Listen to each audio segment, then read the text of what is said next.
Bonsoir, vous Bonsoir. êtes écrivain, spécialiste de la Russie. Alors, une interview de Vladimir Poutine sur TF1, une invitation aux cérémonies du débarquement en Normandie. Vladimir Poutine redevient fréquentable ? Oh, je ne sais pas s'il redevient, s'il est resté fréquentable ou s'il ne l'a jamais été. C'est très difficile à déterminer tout ça. Il est quand même exclu du G7. Effectivement, mais d'un autre côté, il était difficile de l'exclure de la Deuxième Guerre mondiale à laquelle l'Union soviétique a participé et la lutte commune et l'alliance commune contre l'Allemagne nazie. Ça, c'est quelque chose qu'il est vraiment très difficile d'oublier. Donc, par conséquent, il est légitime qu'il soit là pour les commémorations du débarquement. Mais c'est important quand même, il rentre dans le jeu. Demain à Paris, il va avoir des discussions avec le président ukrainien, François Hollande, Oui, peut-être d'autres dirigeants en tête-à-tête. C'est normal, ça c'est un nouveau départ, ça. Depuis des siècles, ça s'appelle la diplomatie. Oui, comment résoudre les problèmes si on ne discute pas ? Pour discuter, il faut se rencontrer, il faut se voir. Donc, il ne faut pas dire « Ah, Poutine vient, on ne doit pas le recevoir ». Non, au contraire, Poutine vient, il faut le recevoir. Il faut pouvoir discuter. Il faut pouvoir avancer les idées. Même s'il y a eu des mots très durs contre les Américains, écoutez-le dans cet extrait de son interview ce soir sur La Une. En ce qui concerne la politique des États-Unis, ce n'est un secret pour personne que le pays qui mène la politique internationale la plus agressive, la plus dure, pour défendre ses intérêts tels que ses dirigeants les voient, ce sont les États-Unis, et ce depuis de nombreuses années. Nous n'avons pratiquement pas de présence militaire à l'étranger, alors que les bases de l'armée américaine sont présentes sur toute la planète. Et partout où ils sont, ils décident activement du sort des autres peuples, à des milliers de kilomètres de leurs frontières. Alors nous reprocher de ne pas respecter des règles me semble un peu étrange de la part de nos interlocuteurs américains. Pierre Laurin, on a l'impression de retomber en pleine guerre froide, là. Non, je pense que là, il y a plutôt un jeu qui est plutôt de position. C'est-à-dire, depuis des semaines, Obama répète exactement la même chose. Pourquoi ? Parce que cette année est une année importante pour lui. Il ne se représentera pas, évidemment, en 2016. En revanche, il veut placer son successeur démocrate dans la meilleure position possible. Et il y a des élections de midterm en novembre. Et là, aux États-Unis, on est en pleine campagne électorale. C'est-à-dire qu'il faut qu'il montre la fermeté. On le présente comme un mou, il faut qu'il donne l'impression qu'il ne l'est pas. Il arrive très bien à le faire. Pour cela, il a un bouc émissaire, dirais-je, à peu près idéal, c'est la Russie.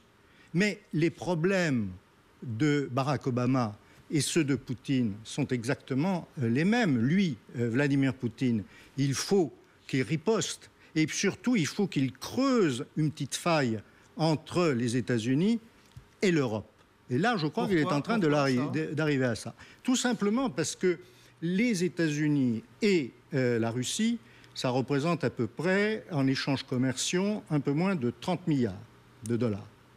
Les échanges commerciaux entre l'Union européenne et la Russie, c'est 400 milliards de dollars. C'est-à-dire que quelque part, l'Union européenne et la Russie se tiennent par la barbichette. Des sanctions contre la Russie, mais c'est l'économie occidentale qui va également en pâtir. Il peut se fâcher avec les États-Unis, mais pas l'Europe. Absolument. Je crois que l'Europe, pour Poutine, est primordiale. D'autre part, il a un argument qu'il répète depuis longtemps, mais qui, évidemment, on fait mine de ne pas entendre, c'est que lorsqu'on lui reproche d'avoir une politique agressive, il dit « Mais écoutez, à part l'affaire géorgienne, depuis 1989, toutes les guerres qu'il y a eu pratiquement dans le monde ont été engagées par les Occidentaux, que ce soit en Yougoslavie, que ce soit en Irak, en Afghanistan, en Libye. Effectivement, c'est toujours, ou au Panama en 89, c'est toujours les Occidentaux qui ont engagé, pour de bonnes raisons. Même si lui fait le ménage aussi dans son pays, avec la Tchétchénie et d'autres républiques, l'Abkhazie, etc. Absolument. De toute manière, il fait le ménage chez lui, mais il le fait chez lui. Alors que nous faisons le ménage chez les autres. Voilà peut-être la différence. On va réécouter justement ce que dit Vladimir Poutine à propos de l'Ukraine. Nous reconnaissons la souveraineté de l'Ukraine. Et nous aurions au contraire aimé qu'elle se sente elle-même comme un État souverain. Parce que la participation à quelque bloc militaire que ce soit, ou à une structure rigide d'intégration, signifie la perte d'une certaine partie de sa souveraineté pour ce pays. Ensuite, si l'Ukraine accepte cela et accepte cette perte, c'est son choix. Et quand nous parlons de l'Ukraine et des blocs militaires, il est évident que cela nous inquiète. Parce que si, par exemple, l'Ukraine rejoint l'OTAN, les infrastructures militaires de cette organisation vont se retrouver à côté de nos frontières, et ça, nous ne pouvons y rester indifférents. Pierre Laurin, c'est ça qui le gêne, l'Ukraine qui rejoindrait l'OTAN ? C'est pas exactement cela, parce que vous savez, les structures militaires de l'OTAN, elles sont dans les pays baltes, qui ont une frontière largement commune avec la Russie. La Pologne fait partie de l'OTAN et une frontière commune avec la Russie. Non, en fait, ce qui dérange les Russes, sans compter qu'il y a Kaliningrad aussi, qui est bien au milieu de l'Europe. Sûr, oui. Ce qui dérange vraiment les Russes sur le problème ukrainien, c'est plutôt les questions d'industrie militaire. L'industrie militaire ukrainienne, c'est pratiquement la seule industrie que l'Ukraine possède, et est intimement liée avec l'industrie militaire russe. Et il y a des échanges permanents. Actuellement, les Russes sont en train de calculer que si l'Ukraine arrête les exportations de matériel militaire, des moteurs, des pièces détachées, enfin beaucoup de matériel, il leur faudra à peu près entre 2 et 3 ans pour pouvoir fabriquer les mêmes choses en Russie. C'est-à-dire que pour l'industrie de défense russe, c'est 3 ans de perdu. Ça, je crois que c'est un point qui est important pour les Russes. La question des bases militaires, ça, bon, à part la Crimée, c'est-à-dire la base militaire russe de Sébastopol, qui était vitale pour la flotte de la mer Noire, mais ça a été sécurisé. Donc maintenant, en Ukraine, il n'y a plus réellement d'objectif militaire majeur pour la Russie. La Russie a besoin de la technologie de l'Ouest également. Et Vladimir Poutine a menacé la France si elle annulait les contrats des fameux navires Mistral. Dernier extrait. J'ai beaucoup entendu parler de l'opinion qui a été exprimée, selon laquelle la France ne devrait plus nous vendre ses bâtiments. Et à cela, je peux vous dire qu'en Russie également, il y a eu beaucoup d'opposants à ce contrat. Si la France décide de l'annuler, elle peut le faire, mais nous exigerons alors un dédommagement.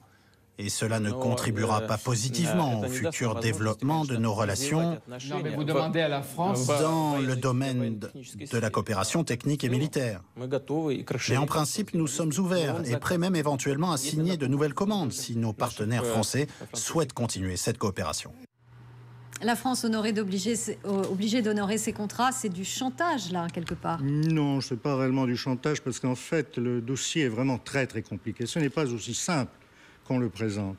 Vous savez, les Mistral, ce sont des bateaux qui sont construits à la fois en France et en Russie. C'est-à-dire que les poupes des navires sont construites à Saint-Pétersbourg et sont envoyées à Saint-Nazaire, où elles sont montées avec les proues qui sont, elles, fabriquées à Saint-Nazaire. Donc, ces navires sont à moitié russes et à moitié français. En plus, ils ont été adaptés. Absolument. Notamment pour les hélicoptères nous, russes qui sont différents, etc. Oui.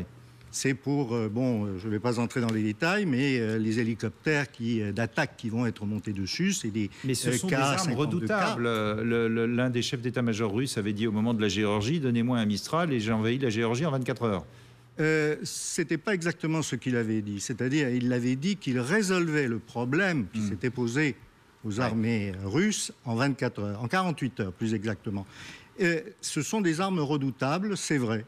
Mais d'un autre côté, lorsque le contrat a été signé en 2011, il s'agissait d'une passerelle entre les flottes de l'OTAN et la flotte russe, tout simplement parce que ces Mistral sont équipés de technologies de communication en particulier occidentales qui sont aux normes, aux standards, aussi bien aux standards russes, mais aussi bien aux standards de l'OTAN. C'est-à-dire qu'en cas de crise internationale, on pourrait envoyer nos Mistral à nous, enfin notre Mistral et éventuellement notre Tonnerre ou notre Dixmude, qui sont nos porte-hélicoptères, nos propres bâtiments, et on pourrait les faire travailler avec les bâtiments russes.